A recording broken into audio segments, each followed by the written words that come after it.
Allez, c'est une petite vidéo, j'espère que ça sera la seule dernière de la journée, parce qu'en fait j'en ai fait une très tôt ce matin. Euh, je vous disais, je regardais les vidéos d'un monsieur qui vit à Washington et qui filme, ok, qui essaye de dire aux gens dans le monde entier ce qui se passe réellement à Washington. Il semblerait que hier, il a été arrêté par la police de Washington. Apparemment, il était en train de filmer quelque chose. Il a été arrêté. Alors, est-ce qu'il aurait filmé entre guillemets, un truc qu'il fallait pas filmer. En attendant, silence radio. Comme je suis abonné à un de ses comptes, il n'y a plus rien. Aujourd'hui, il n'a rien posté. Donc, je suppose qu'il est toujours entre les mains de la police. J'espère juste qu'il va rien lui arriver grave. Et je me dis, s'il a été arrêté, c'est que clairement, il a vu ou il a filmé quelque chose qu'il n'aurait pas dû voir ni filmer. Bon, il faut attendre de voir ce qui se passe pour lui. Après, ce que je voudrais aussi attirer votre attention sur l'histoire de l'Iran et le secrétaire d'État sous l'administration de Bidon. Ok.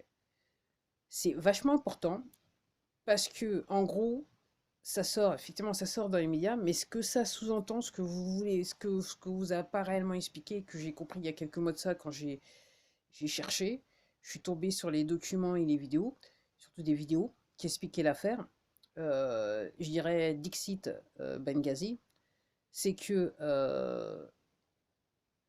on est sur de la trahison aux États-Unis et que en fait, donc le secrétaire d'État d'Akurama, il était aussi sous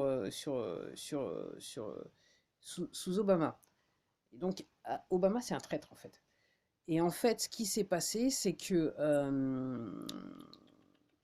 alors suite à Benghazi, donc on a assassiné en fait des militaires américains qui en fait étaient ceux qui avaient été soi-disant pour se débarrasser de Bin Laden.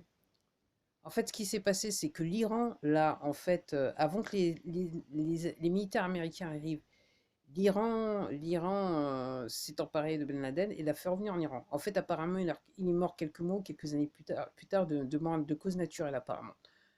Donc, en fait, ce qui s'est passé à l'époque, c'est que l'Iran a dit à Obama, bah oui, mais vous dites aux Américains qu'il est mort, mais en fait, nous, on sait qu'il est pas, puisqu'il est avec nous. Et en fait, entre guillemets, Obama a envoyé de l'argent en Iran. Ok. Ils sont liés. Et en fait, c'est pas surprenant que le secrétaire d'État actuel, qui est aussi le secrétaire d'État sous Obama, euh, ait été en relation avec, je crois que c'est le ministre des Affaires étrangères iranien, euh, alors que d'été, il était en fonction. Ça fait partie, ces gens-là, ils font partie de la cabale. Ok. Donc, on est sur la très haute trahison. Vous avez aucune idée enfin, vous avez peut-être aucune idée de ce qui va nous tomber dessus quand on va nous révéler tout ça, ok, d'ici quelques temps. Et donc là, je regardais, pourquoi je vous fais cette vidéo, c'est que je regardais encore, donc je me renseigne toujours, et donc il semblerait que euh, les gardes, enfin c'est l'armée iranienne est rentrée dans le bureau du président de l'Iran et aussi est rentrée dans le bureau du ministre des Affaires étrangères en Iran. Et je suppose qu'il va se passer des trucs. Donc c'est voilà, je cherchais, c'est l'armée populaire iranienne, c'est comme ça qu'il s'appelle, il me semble. Donc gardez vos yeux dessus, regardez ce qui se passe parce que c'est important. Vous avez l'impression, essaye de vous faire croire que c'est des trucs séparés qui n'ont aucun sens, mais en fait, ça fait partie de la même histoire. C'est toujours la même histoire avec Bidon. C'est la même histoire, c'est la même histoire, c'est la même histoire. Mais seulement, on essaye de vous faire croire que c'est dissocié, ça n'a aucun rapport, mais c'est exactement le même rapport. Tous ces gens-là, ok, c'est de la haute trahison. Ok. Donc, alors vous allez me dire, qu'est-ce qu'il en est en France?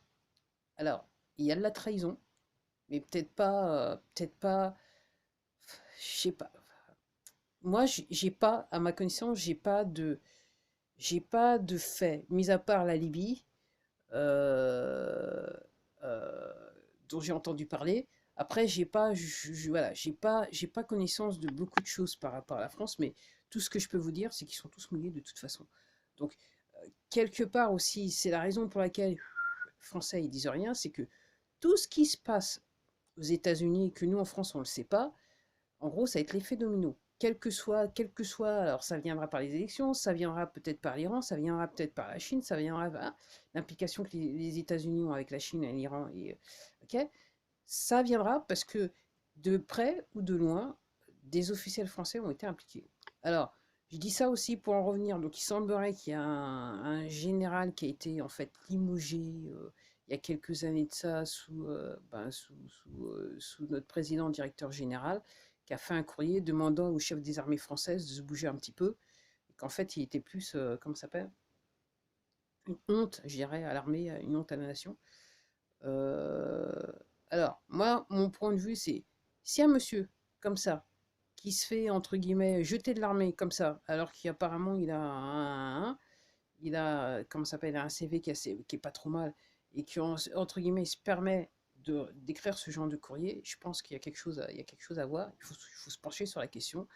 Et comme je vous dis, euh, dans l'armée, dans l'armée, il y a les bons et les méchants, il faut faire du nettoyage. Et ce que je comprends, c'est que le nettoyage, il n'a pas encore été fait à 100%.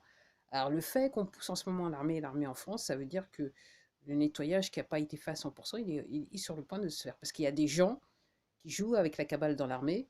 Et donc, là, on arrive à un point où ils peuvent plus prétendre qu'ils ne font pas partie de cette cabale, si vous voyez ce que je veux dire. Donc, regardez tout ce qui se passe, ok.